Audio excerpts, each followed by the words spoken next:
Cuando supo Demetrio que Nicanor y su ejército habían caído en la guerra, envió a la tierra de Judá en una nueva expedición a Báquides y Álcimo con el ala derecha de su ejército.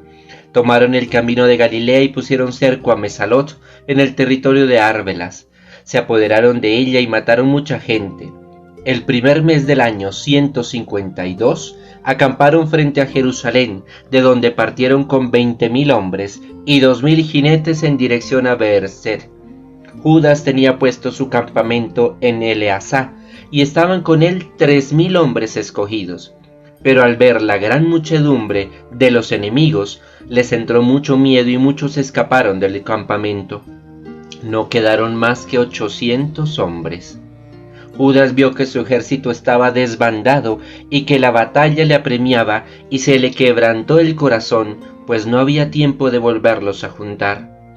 Aunque desfallecido, dijo a los que le habían quedado: levantémonos y subamos contra nuestros adversarios por si podemos hacerle frente. Trataban de disuadirle diciéndole: no podemos, salvemos nuestras vidas de momento y volvamos luego con nuestros hermanos para combatir contra ellos, que ahora estamos pocos. Judas replicó: eso nunca, obrar así y huir ante ellos. Si nuestra hora ha llegado, muramos con valor por nuestros hermanos y no dejemos tacha a nuestra gloria. Salió la tropa del campamento y se ordenó para irles al encuentro la caballería dividida en 2 escuadrones, arqueros y honderos en avanzadilla y los más aguerridos en primera línea. Báquides ocupaba el ala derecha. La falange se acercó por los 2 lados y tocaron las trompetas. Los que estaban con Judas tocaron también las suyas, y la tierra se estremeció con el estruendo de los ejércitos. Se trabó el combate y se mantuvo desde el amanecer hasta la caída de la tarde. Vio Judas que Báquides y sus mejores tropas se encontraban en la parte derecha.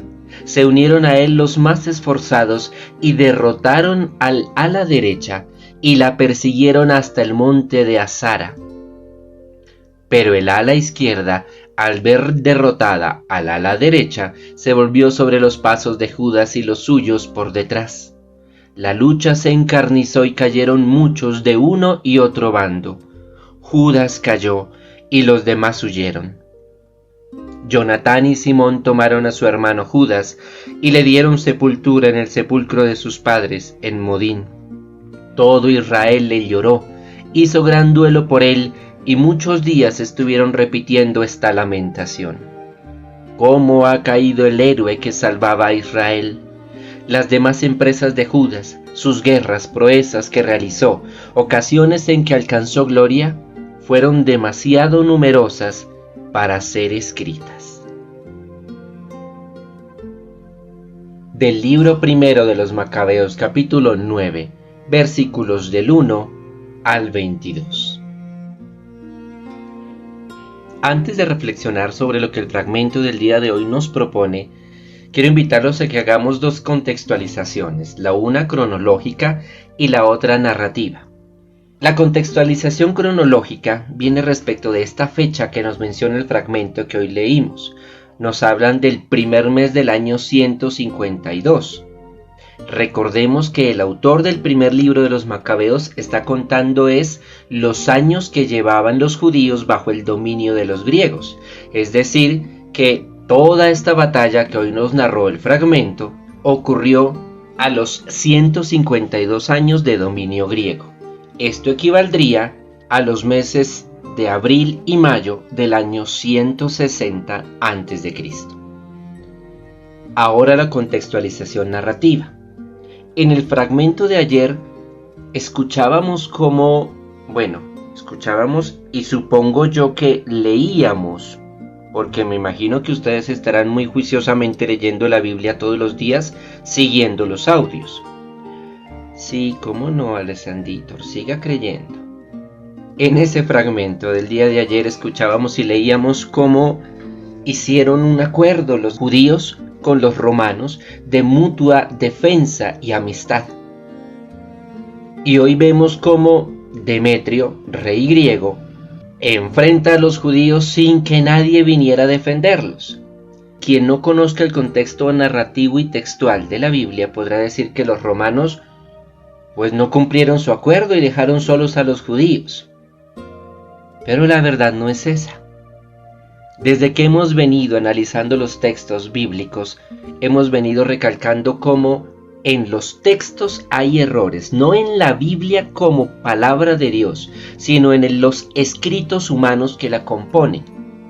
Errores ortográficos seguramente, se saltan de una parte a otra, viene contando una cosa y de repente termina hablando de otra totalmente distinta y por allá más adelante retoman el texto, faltan versículos, quedan historias sin contar o se repiten varias veces las mismas historias. Todo eso lo hemos visto y si tenemos una fe madura, nuestra fe en nada se afecta con eso, porque no tenemos la fe puesta en el ejercicio de escritura de los autores, sino en el mensaje inequívoco y veraz que transmite Dios a pesar de la imperfección de los autores y de lo que los autores escribieron.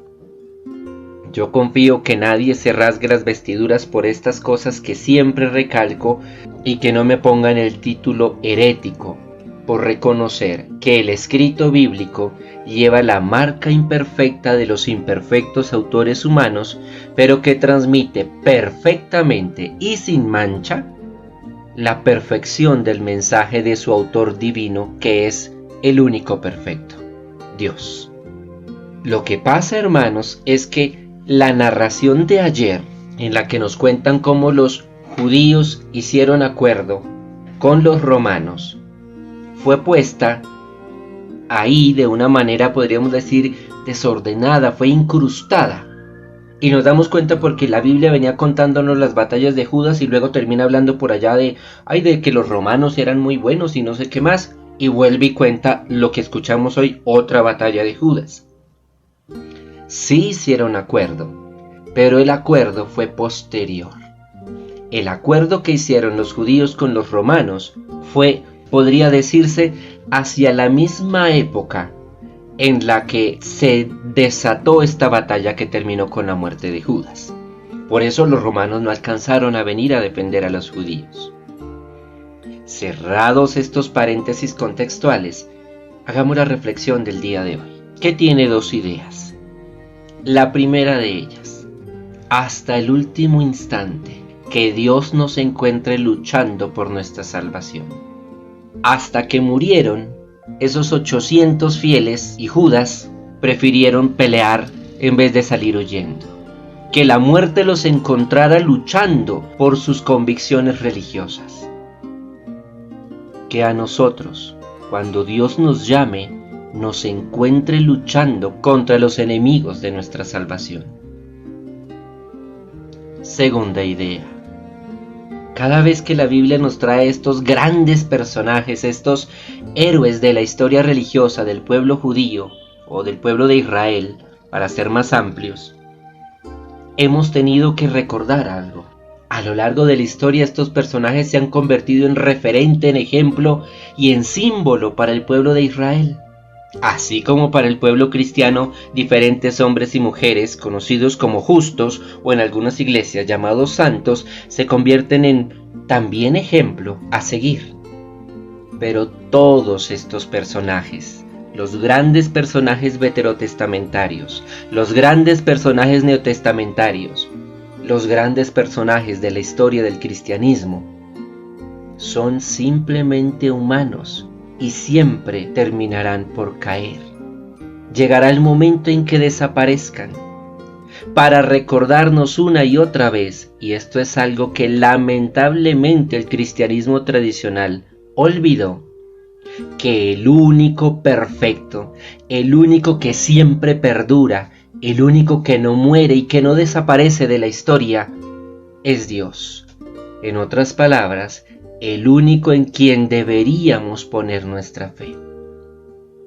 Y digo deberíamos porque, como dije hace un instante, lamentablemente el cristianismo tradicional, arrastrado por esta tendencia de superstición que vive en cada uno de los seres humanos y por las antiguas costumbres grecorromanas que fueron asimiladas por la Iglesia de Roma principalmente, han terminado convirtiendo a hombres y mujeres justos en objetos de fe, a quienes se les pide y se les ora, en quienes se pone la confianza, cuando el único en quien deberíamos poner la confianza, al único al que deberíamos pedirle, es a aquel a quien la misma Biblia, que está por encima de toda iglesia, menciona como el único nombre dado a los hombres como intercesor entre el Padre y nosotros: Yeshua de Nazaret.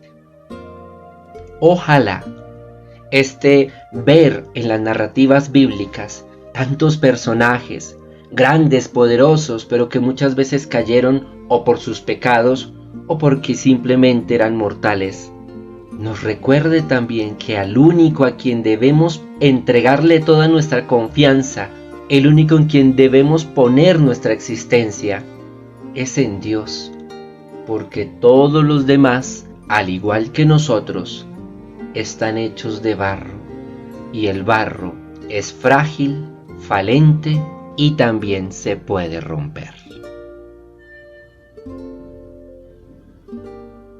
Que el gloriosísimo nombre de Cristo sea pronunciado por sobre todos nosotros. Amén.